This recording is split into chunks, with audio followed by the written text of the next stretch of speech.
All right, in this lesson we are going to be looking at multiplying integers.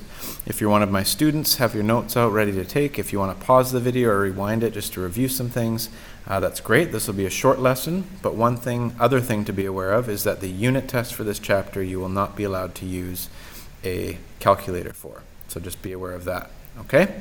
So the first sign rule for multiplication says the product of two integers with the same sign.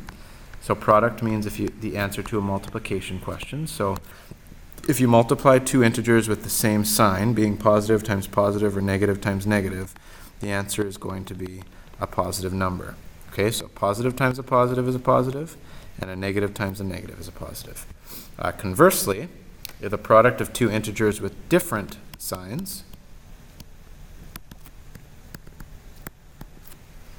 is negative. Okay, so a positive times a negative is a negative, and a negative times a positive is a negative. So same signs is a positive, different signs is a negative. That's only for multiplication. For the next part of the lesson, you may want to pause the video and try these on your own, because I'm going to go over them quickly in about 5 seconds from now. So if you'd like to try these on your own as a challenge, maybe pause the video, write them down, and have your answers down.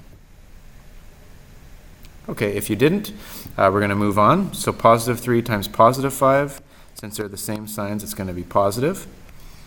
Positive 3 times negative 5 is going to be negative 15. A negative times a negative is a positive, so it's going to be positive 15. And a negative times a positive is a negative.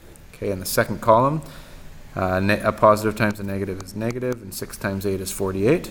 A negative times a negative is a positive, so it's positive 63. Positive times a positive is a positive. And a negative times a positive is a negative. And 7 times 8 is 56. So that's it for that video.